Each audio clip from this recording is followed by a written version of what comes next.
Good day. I am Padilla Eliza B from 3CRY 821.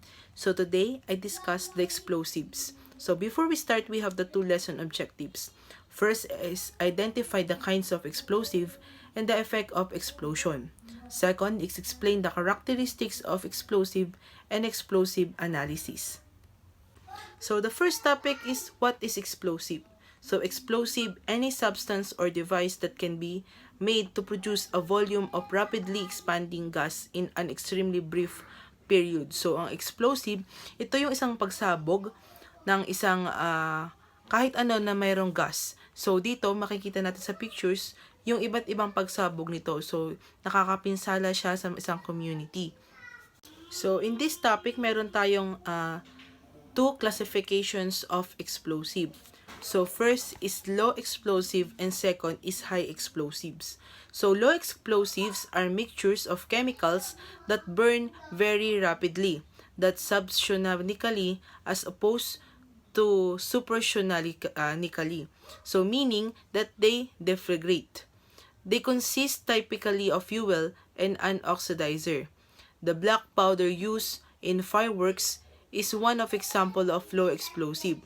Black powder burns very quickly, but to get it is go bang, we have to contain it. So yung low explosive, siya lang yung uri ng pagsabog na ginagamit sa mga fireworks or mga paputok. So hindi naman siya gaano nakakapinsala sa isang community. So ito yung mga tinatawag na sa mga black powder lang yung ginagamit dito.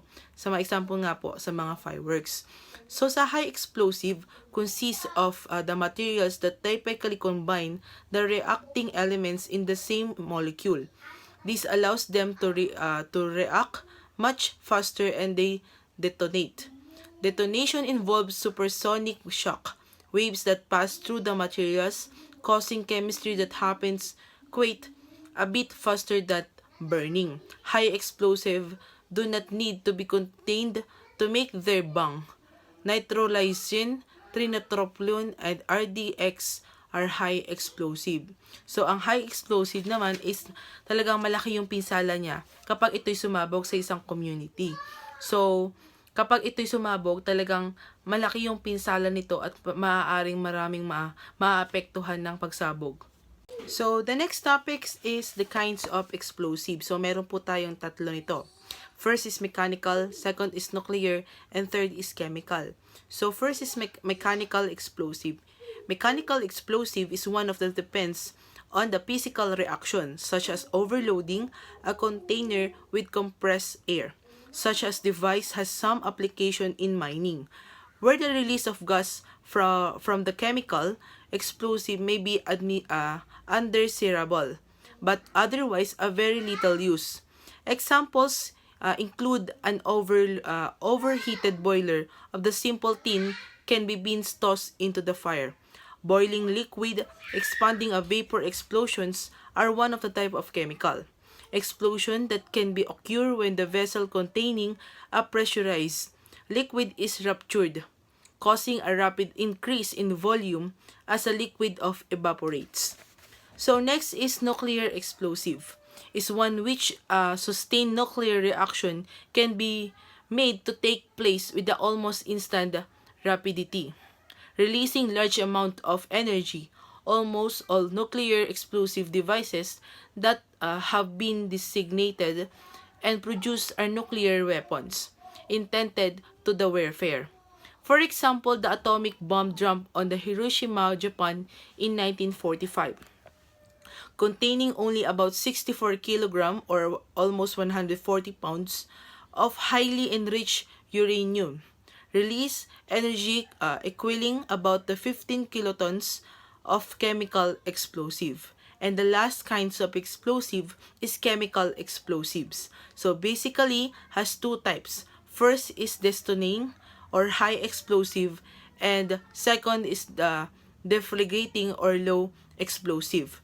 Detonating explosives such as TNT and dynamite are characterized by extremely rapid decomposition and development of high pressure, whereas deflagrating explosive such as black and smokeless powder involve merely fast burning and produce the relatively low pressures. So, the last topic is explosive analysis.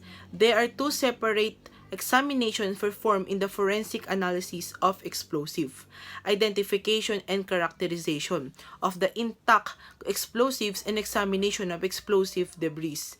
Examiners will analyze intact explosive and residues as well as intact of the fragmented devices components. The overall object of forensic explosive examination is identification of any explosive present. If intact, the explosive particles were found. The type of explosive, producer, and brand name might be identified. So it contrasts the trace residues of explosive may be analyzed and classified, but are difficult to identify.